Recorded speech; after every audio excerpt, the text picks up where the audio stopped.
Okie dokie. That seems to be my starter word for a few of these videos.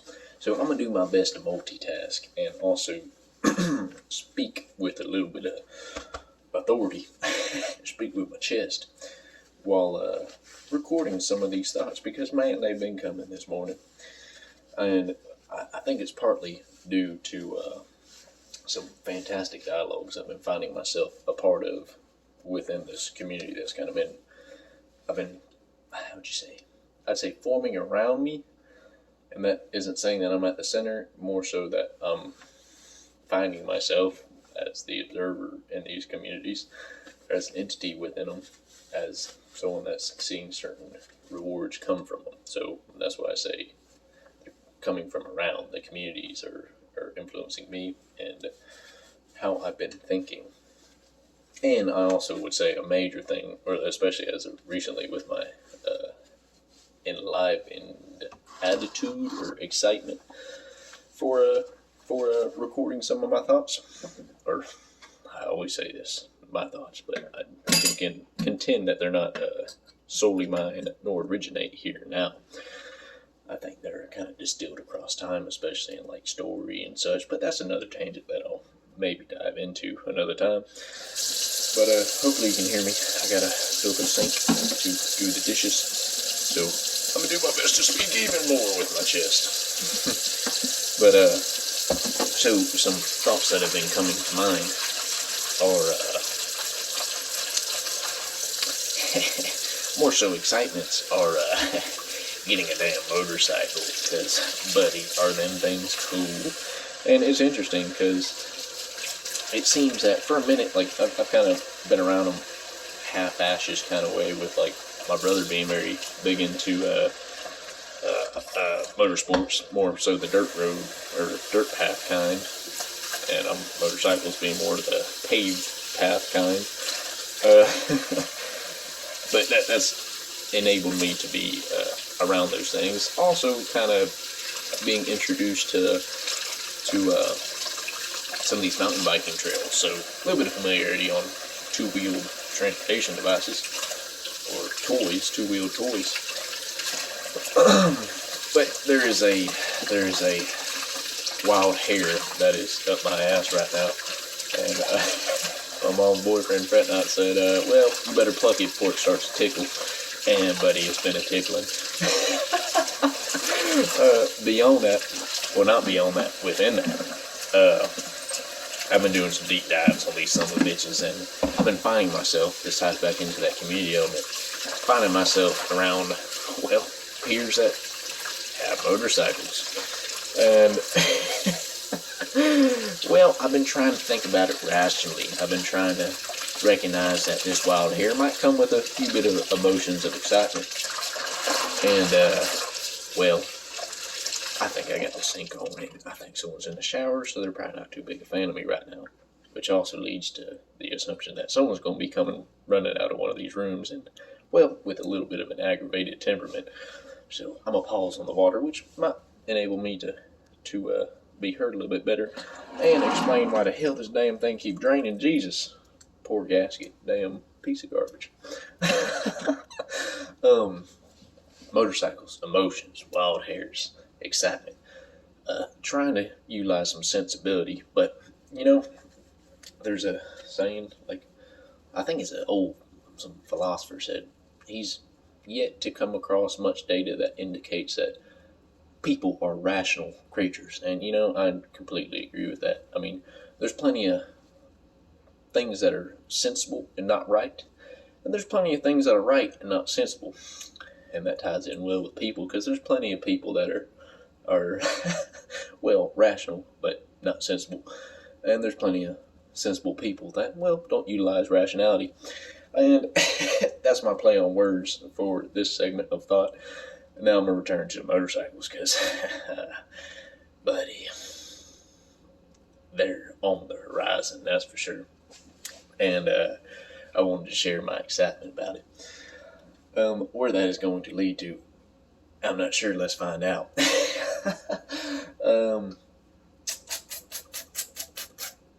So some thoughts I've been having, especially in regards to community and its influence. And I think this has played a role in this excitement with like cultivating my mechanical skills in some respect, and finding toys that enable that. One, it kind of that could be traced back to maybe three. How would you say it? Three major things in my life that seem to have always confused me, and that those have been emotions, mechanics, and women. And I feel I've got a little bit better handling on the emotions, and I've been so fortunate enough to come across like so many good peers and intelligent people on the topics of mechanics. So my understanding is still elevating. And women, I just threw that out a while ago. I'll never understand them, but I'm gonna do my best, or I'm gonna improvise when well, I'd try to improvise when certain unknowns arise. So, yes, mechanics community, how it's been enhancing my curiosity and excitement with certain activities in life, and that kind of trickles back to the motorcycles. But I'm gonna speak about where it somewhat has arrived from, and man, there's so many correlations here that I'm not sure where to start. I'm not sure where I'm going to end, and the second part is for sure. But so some things that have kind of brushed across my thoughts are how the particular transformations have occurred within me and around me as a consequence as well. Because man, I think I heard it from my Algebra 1 professor when I was doing dual enrollment while I was at Ten Rock before going to collegiate. I think his name was like Stephen Fry. Like, guy was an asshole, but he had a good saying. And I think this was either arose from like coders, like hackers or whatnot on technological fronts, I guess, or industries. He said, shit in, shit out. And my professor was utilizing that in regards to the functions of an equation. You put poor variables in, you're going to get poor results out, or inaccurate results, or unclear. And that is that unclear element right there, that unclear description is very much associated with this recent spiritual transformation I feel I've undergone or been privileged to have bestowed upon me by something beyond myself, or something supernatural as I see it. And, well, clarity, yes. It seems that from origins I have speculation on, those being like privation, maybe a lack of particular masculine figures in my developing in my youth. Not saying I'm not still in my youth, I'm still developing quite a bit, or attempting to.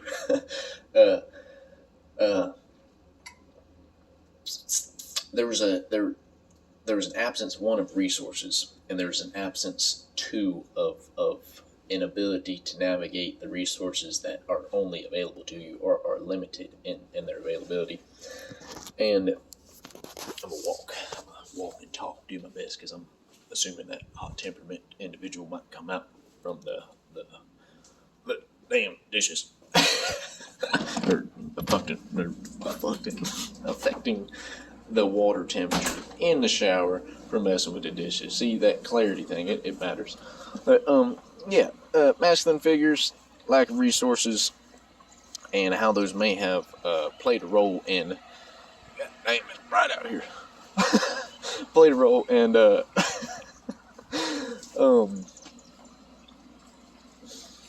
maybe disorienting me. And I'm going to say it like, I'm going to describe it as like a previous segment of my life, or a previous personality of myself before this recent spiritual transformation. And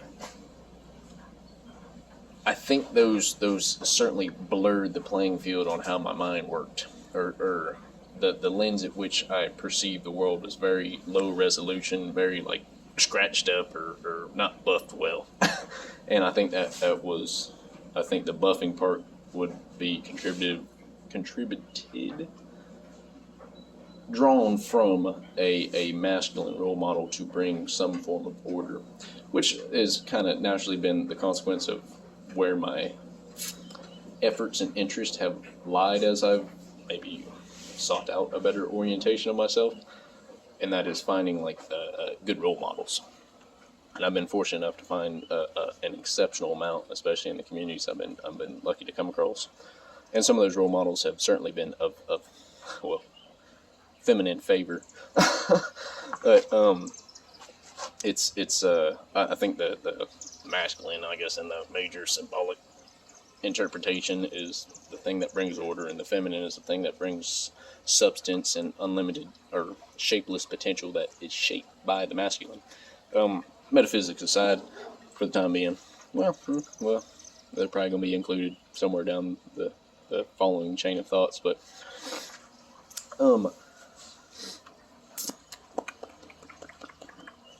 yes, this previous version of self, new version of self, and clarity, and things that may have contributed to the transformation. One of those, some of the things that were unclear that I felt were necessary to be clear was like kind of the mechanisms of life, or logical happenings of the physical world around me, which you could compare. Goddamn fly, get your ass out of here. Which I think you could compare to two mechanics, if I'm thinking appropriately. Oh, that's more cozy right there. Two, what were the three I listed? Emotions, yes, so the emotional element. Being a fairly disoriented individual, I didn't really understand, I wasn't very elevated in my social engagement, or at least how to properly assume social entities, people around you, or assume one's connection to that, like how relationships were healthily formed. And under my, I guess, maybe period of, I'm gonna call it narcissism, but I'd make more of a comparison to like or I don't know, maybe as a saving grace or a push off of accountability for how I conducted myself. I'd say it may have been a consequence of privation in some respect, where, as I was mentioning, like there's a very few resources, so any opportunity that was present, it seemed that I had to do but it seemed that was the trajectory at which my attention was being led. It was like, okay, there's opportunity here. Within that opportunity, there may be an elevation and resources. I'm talking about like money and favor and one's future trajectory. And that ties into how I conducted myself and how I perceive relationships as like more of a utility as opposed to an actual wholesome cultivation of care for one another. And that has been shaping along, and I think that's certainly been shaped along after, well, poor behaviors, and those poor behaviors yielded consequences that were not all too favorable, and they rung clear to me. And I think it also is tied a little bit to like a personality trait of mine of being conscientious and concerned with like social evaluation. So when I misbehaved, or may have been even just recognized for that element where it's like, oh, okay, well, it seems that we're in an engagement here where we're kind of just, I think I call it like a zero-sum game, where it's like, okay, I yield a version of myself and you yield a version back. Which, if you boil things down, that's kind of like, well, how a lot of relationships are. But they're also more than just that. They are like the harmony between people and the rapport that cultivates from having harmony, or harmony is the consequence of the rapport that cultivates from sharing challenges and whatnot through life. Because, well, there's no shortage of challenges, and, well, there's plenty of people to share them with. And with the perception that, well, people are sacrificial for, like, a person that you had one challenge with is dispensable because y'all overcame that challenge, and then and then you just find another person to overcome the next challenge. You don't slow the convoy down in order to enable that vessel to keep up. And very poor perception, not adequate for a good ethical framework, nor a clear conscience. So, God, these damn rabbit trails. That's always going way off course now. Well, relatively off course. There's connections here, but I just have difficulty finding the homing beacon. So 3 things I don't understand: transformation, clarity. Yes.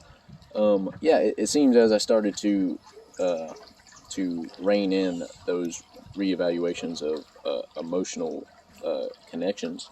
Uh,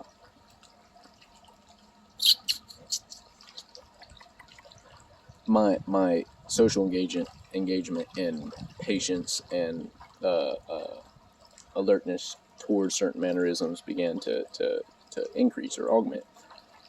Yet there were still features to, well, these disorientations or unknowns or like influences of concern or apprehension or anxiety, like women, which is I guess you say symbolically the fundamental factor for most men throughout history. There's an interesting interpretation on that as being the drive and motivation from an evolutionary standpoint for why we do, not men isolated, but like why creatures do magnificent things as a mating display. But that's another whole nother damn rabbit trail. And mechanics, and it's interesting. Like, I don't know why it was the mechanics thing, but there was again, having not an abundant amount of resources. Well, when the truck start making funky noises, well, and you rely on said vehicle to get to work to gather resources, well, shit gets a little bit heavy on the emotions. If you hear some yelling, that's the neighbor kid. I mean, as I was saying, there ain't many sensible people, and buddy, kids, they act absurdly. But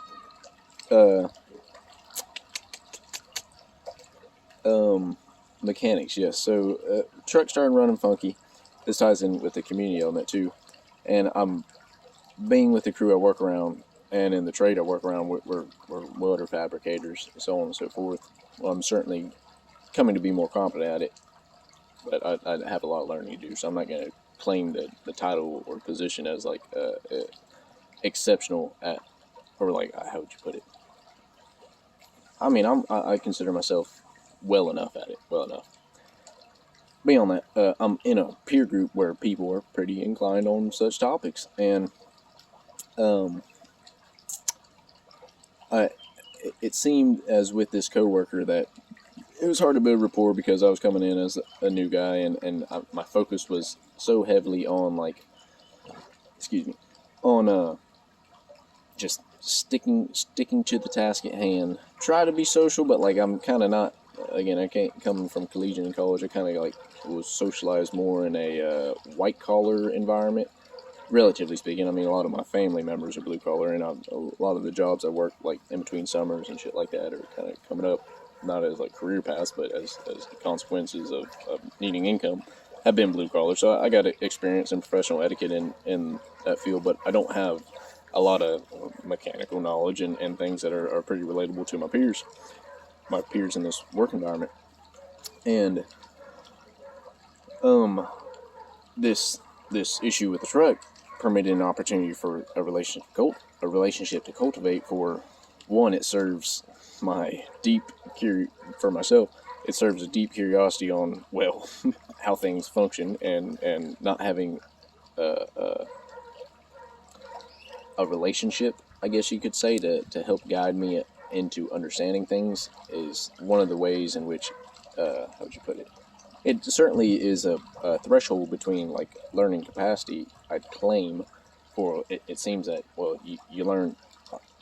It seems you learn at such a deeper level from having a influencer, like an individual or a mentor, distill information upon you, because one, there's almost like emotional connection there. It's like you're tying emotions to information, and it's easier to recall on those, which they say is a it ain't Broca's area, but it's a portion of your brain that associates like smell with with emotion, and those seem to have a thick neural circuitry to memory recollection and memory consolidation. That aside, that involved more like this chance to build rapport with my coworker. Well, it presented an opportunity to have him assist me along and kind of guide me through, like, okay, here are some solutions you can present. Here are some solutions you can present, or he was presenting, and kind of juggling or diagnosing, troubleshooting. God damn, that damn air handler, or no, not air handler, condenser. Maybe I can be heard a little bit better over yonder. Yeah. Got some shady over here too, which is quite nice. But at the consequence of not getting the outside tank.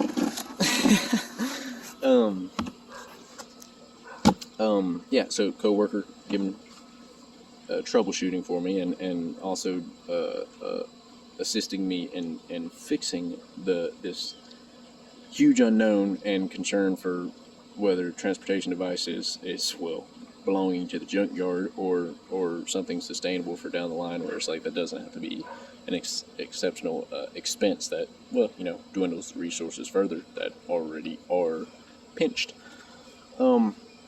Anyways, built rapport there, and it's weird. It's like following that, I began reflecting on like how rich and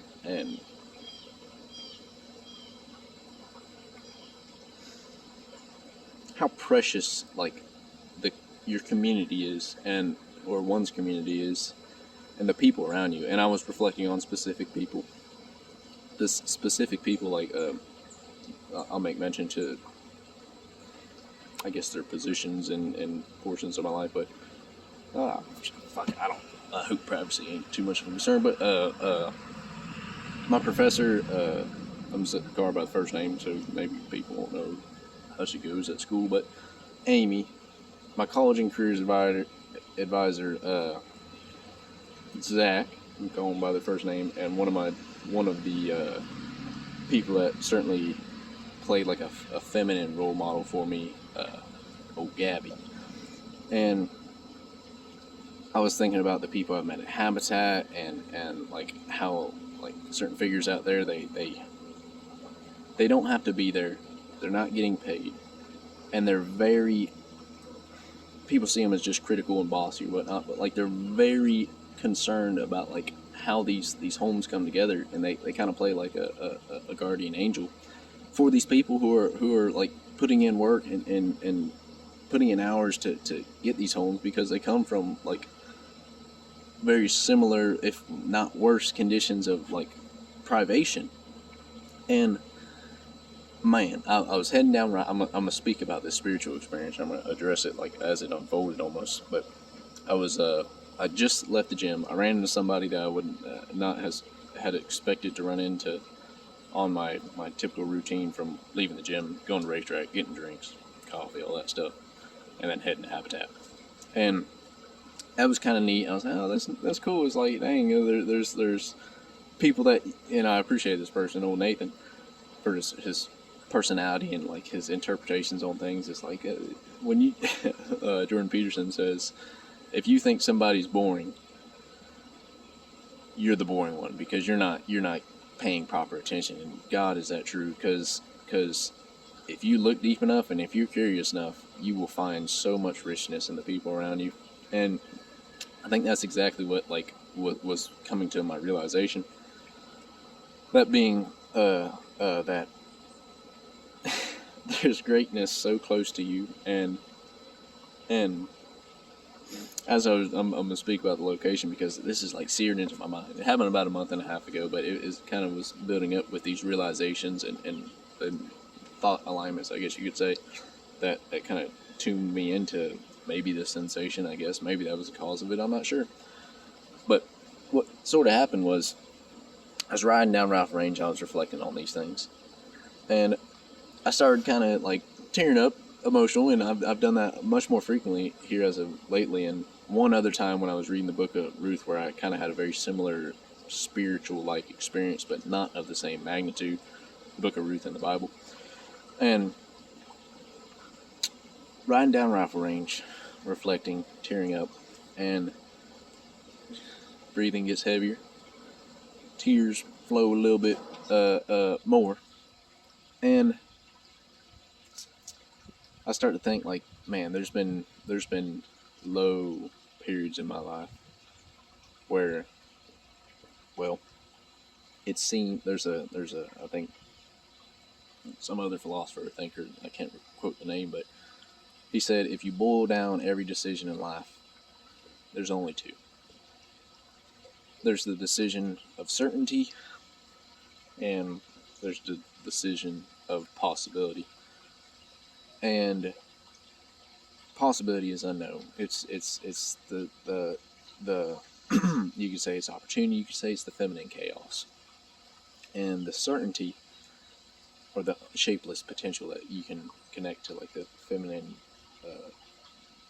energy, I guess you could say. But those two decisions are certainty being suicide.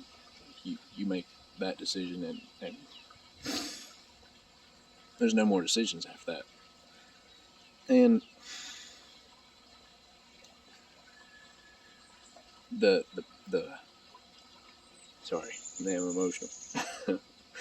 The decision for possibility is that decision for life, because that's what is in life, possibility. And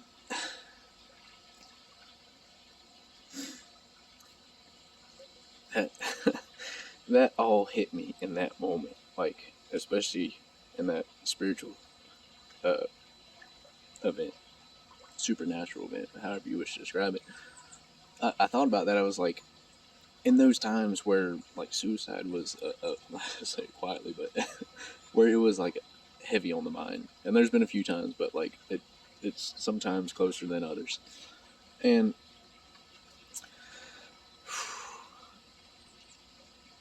in that moment, in like just an immense state of like love and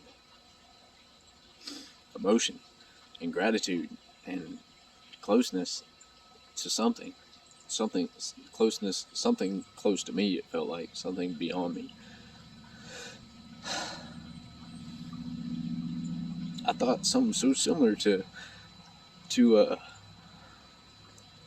those times when suicidal, like, what would be the consequence of this? Like, what would be the trickling down effect of like leaving this life? What possibilities would that lay out with that decision for the people around you? And I'd imagine not good ones, and that's kind of what pulled me out of it.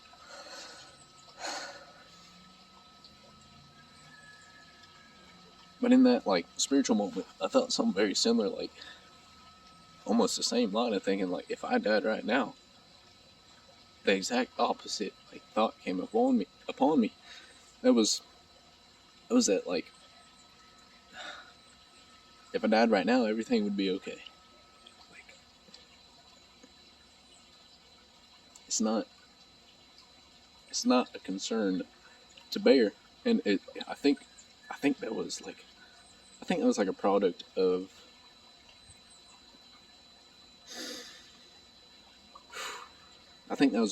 feeling like connected to everything. Like, just I think that's the supernatural element to that, where it's like, man, something beyond one. Sorry. Oh, I gotta regather myself.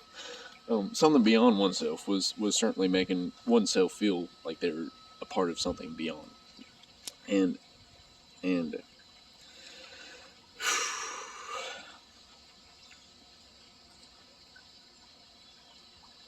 sensations came with that. Like, again, as I said, I'm trying to re-navigate myself back to that experience and how it's altered me. But it's going down rifle range. Started breathing heavily. I was sobbing at that point. Wasn't exactly how I just described that, like that kind of sort of thinking came to mind. I was ugly crying. I had to focus and to control the damn vehicle. I turned on 60, and as I'm turning on 60, I really started to notice that, oh, there's a beyond just the crying and whatnot, and the heavy breathing, which I will affiliate with some rationale that I tried to arrange this experience with. But I turned down 60 and my body's buzzing, which the rationale that's associated with that is like there's a breathing method called holotropic breathing. It's where you essentially hyperventilate for like hours on end, and you kind of have, they say you have visualizations. And I've done something like on a very minor scale called the Wim Hof method, which is kind of popular right now, where you kind of where you hyperventilate, but only for like 15 minutes and at intervals, and you get a very similar buzzing in the body. And with this buzzing, during the spiritual experience when I turned down 60, it was a different grade of it. It was as if really something supernatural kind of descended upon me. And I've heard very similar things with my Christian peers who talk about like the Holy Spirit and like the results of that. And they say very similar things happen when people do holotropic breathing, where it's like their limbs flail and they have they deem it as hallucinations or visualizations of something profound. And I didn't have any visualizations in the spiritual experience, but I had some realizations. That is for sure. And I'm going down 60. I'm heading to Habitat. I'm probably about 10, 15 minutes away from them. I get there. I got to sit in my truck. I'm just recapturing the experience because there's like a comedic element of this too. Like, I sit in my truck.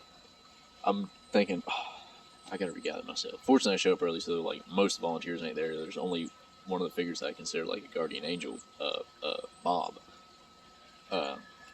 who's really concerned about the building process, and a good leader, very intelligent person. I consider him like genius level intelligence, and especially with orderliness and his ability to creatively solve problems, immense. I think I've done my best, I guess you could say, or I feel portions of him have rubbed off on me in some respect, and I think that correlates to this transition into what I feel to be a more orderly, oriented person.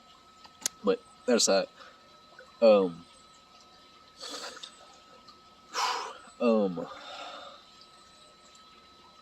sitting in my truck, I'm breathing. I'm breathing heavy. I'm still feeling my body buzzing. I open the door. I stand up. I lean against my ladder rack. And I'm just leaning against it, just trying to gather myself, breathe, focus. And it's a solid day.